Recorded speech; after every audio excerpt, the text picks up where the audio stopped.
មីគីត្រូវបានអតីតមិត្តរួមថ្នាក់ធ្វើឲ្យស្រាជិះទៅលើមុខរបស់នាងហើយភ្លាមនោះមុខរបស់នាងបានប្រឡាក់ទៅដោយគ្រឿងមេកអាប់ធ្វើឲ្យមនុស្សគ្រប់គ្នានៅទីនោះមើលមកនាងក្នុងក្រសែភ្នែកចង់សាយចំអប់ចំណែកឯខាងស៊ីវិញគេបានយកទូរស័ព្ទមកថតរូបរបស់មីគីទុកផុសក្នុងបណ្ដាញសង្គមដើម្បីធ្វើឲ្យខ្មាស់គេដោយទ្រាំទ្រនឹងការប្រមាថនោះមិនបានមីគីបានរត់ចេញមកខាងក្រៅដោយនាងបានដើរបណ្ដាលនិងយំបណ្ដាលនៅតាមផ្លូវមីគីបានជួបជាមួយនឹងលោកយាយចំណាស់ម្នាក់ដែលកំពុងតែលក់ផ្កានៅតាមដងផ្លូវគាត់បានសុំឲ្យនាងជួយទិញផ្ការបស់គាត់ដោយក្តីអាណិតមីគីបានទិញផ្កាមួយបាច់តែលោកយាយម្នាក់នោះមិនត្រឹមតែមិនយកលុយនោះទេគាត់ថែមទាំងជូនកងដៃដ៏ស្រស់ស្អាតមួយឲ្យនាងថែមទៀតផងមីគីបានយកកងដៃនោះមកពាក់ហើយក៏ដើរចេញមកមីគីបានធ្វើដំណើរតាមរថភ្លើងដើម្បីត្រឡប់ទៅផ្ទះវិញពេលនោះអគ្គិសនីក្នុងរថភ្លើងស្រាប់តែបានដាច់ហើយកងដៃរបស់មីគីក៏បានបញ្ចេញនៅពន្លឺចម្លែកម្យ៉ាងដែលធ្វើឲ្យនាងបានคล้ายទៅជាមនុស្សម្នាក់ទៀតដោយមិនដឹងខ្លួននៅពេលដែលមីគីបានមកដល់មុខផ្ទះនាងក៏បានជួបជាមួយនឹងឪពុកម្ដាយរបស់នាងហើយនាងបានហៅពួកគាត់ទាំងពីរតែពួកគាត់បែរជាធ្វើរូបពីដូចជាមិនដែលស្គាល់នាងទៅវិញធ្វើឲ្យមីគីមានការងឿងឆ្ងល់ភ្លាមនោះនាងបានក្រឡេកមកមើលមុខរបស់នាងនៅលើកញ្ចក់ទ្វារឡានទើបនាងដឹងថាមនុស្សដែលនៅចំពោះមុខម្ដាយឪពុកនាងនៅពេលនោះគឺមិនមែនជារូបពិតរបស់នាងនោះទេ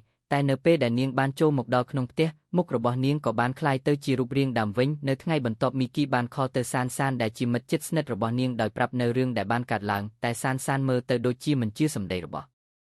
នាងទេពេលនោះមីគីក៏បានណាត់ជួបនាងដើម្បីនិយាយរឿងនោះឲ្យច្បាស់នៅតាមផ្លូវទៅរកសានមីគីបានឃើញក្មេងប្រុសម្នាក់កំពុងតែរត់ឆ្លងផ្លូវហើយមានឡានមួយគ្រឿងកំពុងតែសម្ដៅមករកគេមីគីក៏បានរត់ទៅទាញគេចេញពេលនោះທາງស៊ីដែលជាអតីតមិត្តរួមថ្នាក់របស់នាងក៏បានព្យាយាមរត់ទៅជួយក្មេងនោះដែរ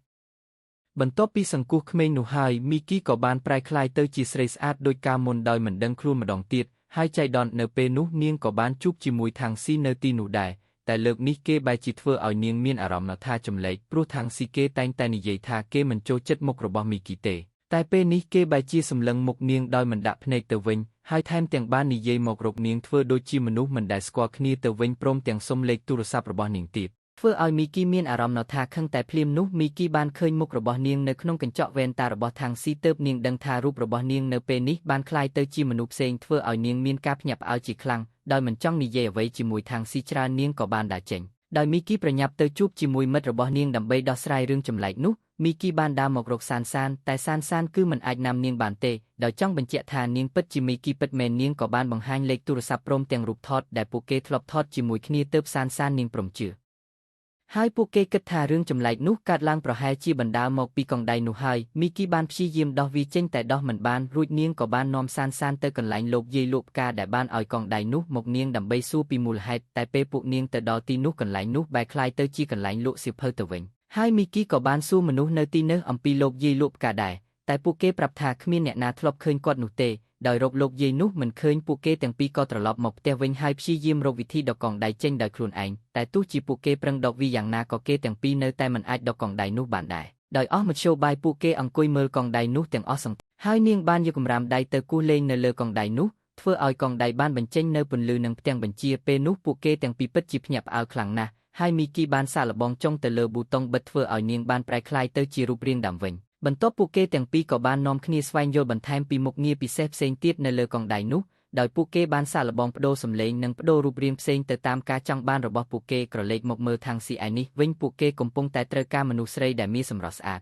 ដើម្បីធ្វើការផ្សព្វផ្សាយនៅគ្រឿងសម្អាងថ្មីរបស់ពួកគេពេលនោះທາງស៊ីអ៊ីបាននឹកឃើញដល់ស្រីស្អាតម្នាក់ដែលគេបានជួបនឹងសុំលេខទូរស័ព្ទកាលពីថ្ងៃមុនដោយគេបញ្ជាឲ្យមិត្តរួមក្រុមតាក់ទងទៅនាងម្នាក់នោះព្រោះតែគេមិនដឹងថាលេខទូរស័ព្ទនោះគឺជារបស់មីគីនោះទេពេលដែលពួកគេបានតាក់ទងទៅមីគីពិតជាមានអារម្មណ៍ថាសប្បាយចិត្តជាខ្លាំងណាស់ដោយនាងបានធ្វើការយល់ព្រមទទួលធ្វើការនោះនិងបញ្ជាកងដៃដើម្បីលុបស្លាកស្នាមទាំងអស់នៅលើមុខរបស់នាងនៅថ្ងៃបន្ទាប់មីគីបានស្លៀកពាក់យ៉ាងស្អាតរួចដើរសម្ដៅទៅរកសៅឈៀននិងក្រុមរបស់គេតែគ្រប់គ្នានៅទីនោះបែរជាមានការងឿងឆ្ងល់ហើយសួរគ្នាថាតើអ្នកណាជាអ្នកហៅនាងមកទៅវិញពេលនោះមីគីបាននិយាយថាពួកលោកគឺជាអ្នកខលប្រាប់ឲ្យខ្ញុំមកច្បាស់ណាស់មិនបានជាពេលនេះនិយាយថាមិនដឹងទៅវិញពេលនោះທາງស៊ីបានសួរទៅកាន់អ្នកទាំងអស់គ្នានៅក្នុងក្រុមហ៊ុនថាតើអ្នកណាជាអ្នកខលហៅនាងមកឆាប់ចេញមកភ្លាមតែគ្រប់គ្នាបែរជាងាកមើលមុខគ្នាទៅវិញទៅមកដោយបង្ហាញចេញនៅភាពងឿងឆ្ងល់ដោយមិនចង់អាម៉ាស់នៅមុខអ្នកទាំងនោះមីគីក៏បានដើរចេញរួចជូតសម្អាតមុខរបស់នាងនៅក្នុងបន្ទប់ទឹកទាំងអារម្មណ៍ខឹងនឹងពួកគេជាខ្លាំងបន្ទាប់មីគីក៏បានបញ្ជាកងដៃដើម្បីផ្លាស់តូររូបនាងទៅជាមនុស្សម្នាក់ទៀតហើយដើរចេញមកវិញយ៉ាងជឿជាក់ធ្វើឲ្យគ្រប់គ្នាឆ្លុះវង្វេងនឹងសម្រស់របស់នាង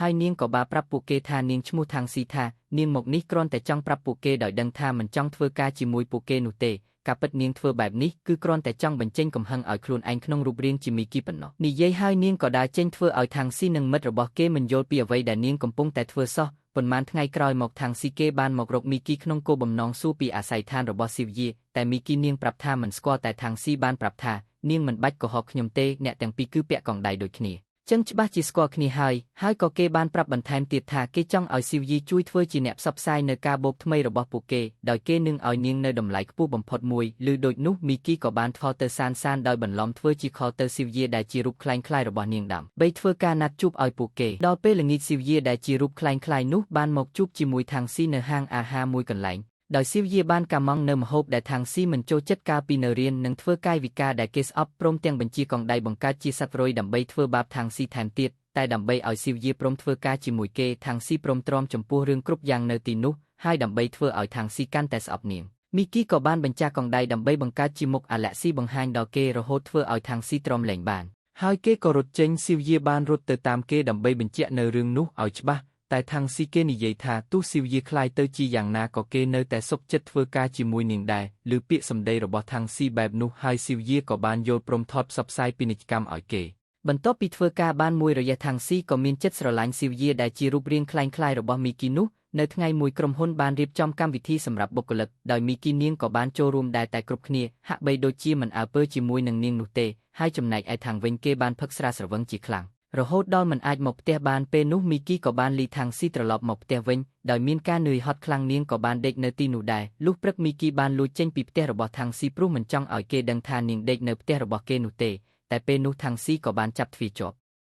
តែគេមិនបានដឹងថានោះគឺជាមីគីនោះទេចំណែកឯមីគីឯនេះវិញនាងដឹងថាខាងស៊ីមិនចូលចិត្តនាងមីគីក៏បានប្រើកងដៃដើម្បីប្រែរូបទៅស៊ីវយាដើម្បីទប់ទល់នឹងខាងស៊ីហើយនិយាយថានាងគឺជាអ្នកជូនគេមកផ្ទះទើបខាងស៊ីគេមិនដេញដោលពេលត្រឡប់មកដល់ផ្ទះមីគីបានសាកល្បងប្រើប្រាស់នៅមុខងារផ្សេងទៀតដែលមាននៅក្នុងកងដៃនោះធ្វើឲ្យនាងដឹងថាចុងដៃនោះអាចឲ្យនាងប្រែរូបរាងតាមចិត្តបានតែពេលដែលអាកាសធាតុមិនល្អឬមេឃមានភ្លៀងកងដៃនោះគឺមិនអាចគ្រប់គ្រងថាមពលបានទេវាអាចធ្វើឲ្យរូបភាពរបូកច្របល់និងប្រែរូបនាងទៅជារូបដើមវិញនៅថ្ងៃបន្ទាប់ខាងស៊ីក៏បានណាត់ជួបស៊ីវយាទៅញ៉ាំអាហារនៅក្នុងហាងបណ្ដែតទឹកមួយក្នុងគោលបំណងចង់សារភាពស្នេហ៍ចំពោះនាងតែចៃដន្យនៅពេលដែលថាស៊ីកំពុងតែចាប់ផ្ដើមសារភាពស្នេហ៍អាកាសធាតុស្រាប់តែប្រែប្រួលធ្វើឲ្យកងដៃនោះមិនអាចគ្រប់គ្រងថាមពលបានដែលធ្វើឲ្យមុខរបស់ស៊ីវយានិងមីគឺបាប់ផ្ដើមប្រែចុះប្រែឡើងដោយសារខ្លាចខាងស៊ីមើលឃើញស៊ីវយាក៏បានយកធូបកាមកបាំងមុខហើយពេលនោះខាងស៊ីបានប្រាប់ស៊ីវយាថាគេស្រឡាញ់នាងតែដោយសារគេមានការអៀនខ្មាស់គេមិនហ៊ានមើលមុខរបស់ស៊ីវយានោះទេរហូតដល់មិនមានឮសំឡេងស៊ីវយាឆ្លើយតបគេក៏បានងើយមើលមុខស៊ីវយាស្រាប់តែគេបានឃើញស៊ីវយានាងរត់ចេញតាមបង្អួចហើយលោតចូលទឹកខាងស៊ីក៏បានលោតតាមការពិតទៅស៊ីវយាធ្វើបែបនោះគឺព្រោះតែគេមិនចង់ឲ្យខាងស៊ីដឹងថាស៊ីវយានិងមីគីគឺជាមនុស្សតែមួយនោះទេ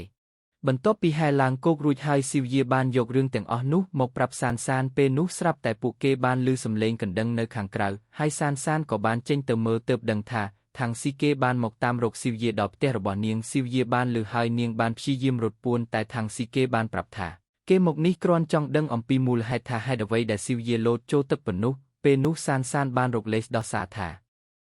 មកពីស៊ីវយានាងកើតទ្រូដងបាត់ហើយនាងខ្លាចលោកដឹងទើបនាងលោតចូលទៅក្នុងទឹកបែបនោះ